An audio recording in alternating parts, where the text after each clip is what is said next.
प्रभामंडल जो शरीर को सब तरफ से घेरे रहता है और जिसे देखना किसी भी आदमी को कुछ प्रतिबंधों के साथ सिखाया जा सकता है।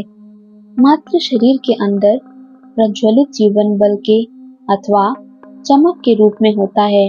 विद्युतीय मस्तिष्क तरंगों और सूर्य के कोरोना को भी याद रखना चाहिए, जिसमें आग की लपटें सूर्य की चमक से निकलकर लाखों मील दूर तक फैलती है।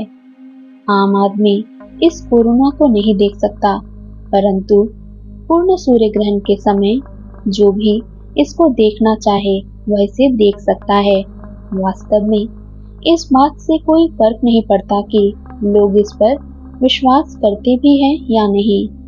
अविश्वास सूर्य के कोरोना को बुझा नहीं सकता, वह फिर भी वही रहेगा। ऐसे ही मनुष्य के प्रभामंडल के संबंध में है।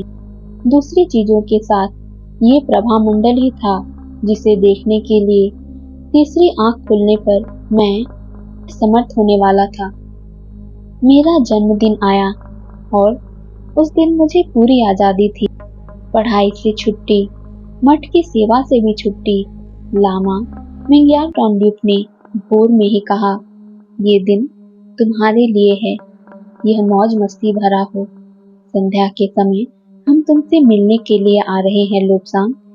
धूप में अलसाते हुए पीठ के बल लेटने में मुझे अच्छा लग रहा था। मुझसे थोड़ा नीचे मैं पोटाला को उसकी चमकती हुई छतों के साथ देख सकता था। मेरे पीछे नॉर्बुलिंगा अथवा ज्वेल पार्क के नीले पानी ने सोचने को विवश कर दिया। काश कि मैं एक नाव लेकर उसमें चल पाता। दिन बहुत जल्दी से गुजर गया। दिन के समाप्त होने के साथ ही शाम प्रकट हुई और मैं उस छोटे कमरे में गया जहां मुझे ठहरना था। वहां मुझे बाहर से पत्थर के फर्श पर नमदे के मुलायम जूतों के चलने की आवाज आई और उच्च पदवी वाले 3 लामाओं ने प्रवेश किया।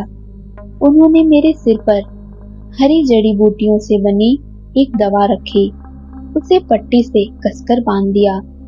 शाम को वे तीनों फिर वापस आए। उनमें से एक लामा मिंग्यार डोंगड्युक थे। दवा को सावधानी से हटाया गया और मेरा माथा पोंछकर साफ कर दिया गया और सुखाया गया। मजबूत दिखने वाला एक लामा मेरे पीछे बैठा और उसने मेरे सिर को अपने घुटनों के बीच फंसाया। तब दूसरे लामा ने एक डिब्बा खोलकर उसमें से स्टील का एक चमकता हुआ एक औजार निकाला। ये लकड़ी में सुराख करने वाले एक बर्मे के समान था।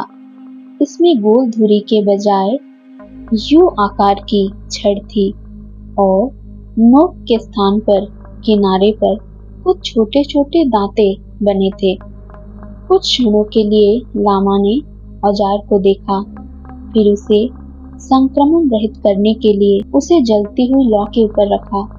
लामा मिंग्यार डोंगड्युक ने मेरे हाथ पकड़े और कहा, लोब्सांग, यह काफी कष्टदायी है और केवल तभी किया जा सकता है जब तुम पूरी तरह चेतन अवस्था में हो। इसमें बहुत अधिक समय नहीं लगेगा, इसलिए तुम जितना शांत और स्थिर रह सकते हो रहने का प्रयत्न करो। मैं तमाम औजारों को बाहर निकाले जाते हुए देख सकता था। मैंने खुद से कहा, लोब्सांग मेरे बच्चे, किसी न किसी प्रकार वे तुम्हें मार ही डालेंगे और इस संबंध में तुम शांत रहने के अलावा कुछ कर भी नहीं सकते। लामा जिसके पास औजार थे उसने घूमकर दूसरों की तरफ देखा और कहा, सब तैयार, अब शुरू करें, सूरज अभी डूबा ही है। उसने औजार को मेरे माथे के केंद्र में दबाकर हैंडल घुमाया। एक क्षण के लिए मुझे लगा मानो कोई मुझे कांटों से बींध रहा है। मुझे लगा जैसे समय ठहर गया हो। जब ये खाल और मांस में घुसा तब कोई विशेष दर्द नहीं हुआ था, परंतु जैसे ही नोक ने हड्डी को छुआ एक झटका लगा। उसने औजार को नचाते हुए और थोड़ा जोर से दबाया ताकि उसका छोटा दांत सामने वाली हड्डी में घुस सके। दर्द अधिक तेज नहीं था, मात्र दबाव और हल्का सा दर्द। मैं लामा मिंग्याटोंड्युप को देखते हुए बिल्कुल भी हिला नहीं। मैं चीखने चिल्लाने और हिलने डुलने की बजाय मर सकता था। मुझे उन पर और उन्हें मुझ पर विश्वास था और मैं जानता था कि जो कुछ भी उन्होंने कहा अथवा किया वह ठीक था। वह बहुत नजदीक से देख रहे थे। उनके मुंह के कोने पर पड़ी शिकन से यह स्पष्ट था। अचानक कुछ चटकने जैसी आवाज हुई और औजार हड्डी के अंदर घुस गया। तुरंत ही औजार का अंदर घुसना सजग दक्ष चालक द्वारा वहीं रोक दिया गया। उसने औजार के हैंडल को कसकर पकड़ रखा था। लामा मिंग्याटोंड्युप ने लकड़ी की एक साफ और अत्यंत कठोर पतझड़, जिसे आग की लौ में तपाकर और उस पर दवाई लगाकर स्टील की तरह कठोर बना दिया गया था, उसे दी। उसने ये पतझड़ उपकरण के यू आकार वाले भाग में लगाकर मेरे माथे के छेद में डाल दिया। इस कार्य को करने वाला लामा थोड़ा सा एक तरफ हट गया ताकि लामा मिंग्याटोंड्युप भी ठीक मेरे सामने खड़े हो सके। तब लामा मिंग्याटोंड्युप के इशारे पर परिचारक ने उस पतझड़ को अंदर और अंदर घुसा दिया।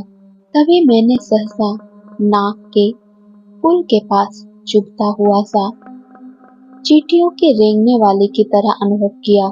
ये धीमे धीमे बंद हो गया और मुझे हल्की सुगंधों का अनुभव हुआ जिसे मैं पहचान नहीं सका।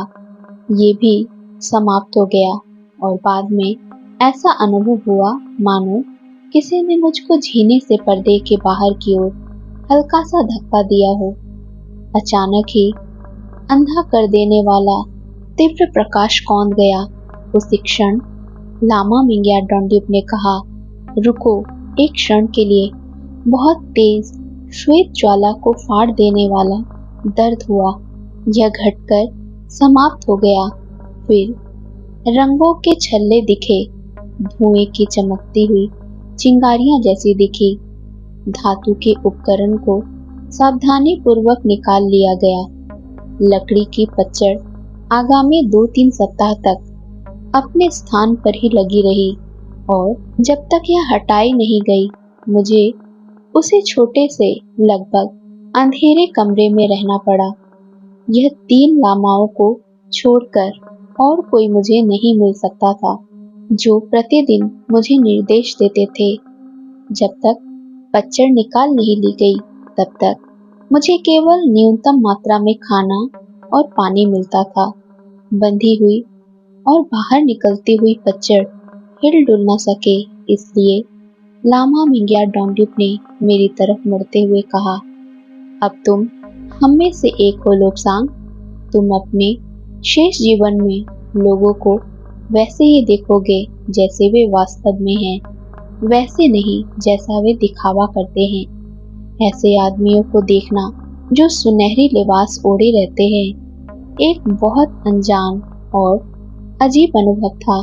बाद में मैंने यह अनुभव किया कि उनका प्रभामंडल इसलिए सुनहरा है कि उन्होंने शुद्ध जीवन गुजारा है और अधिकांश मनुष्य वास्तव में इससे अलग दिखते हैं।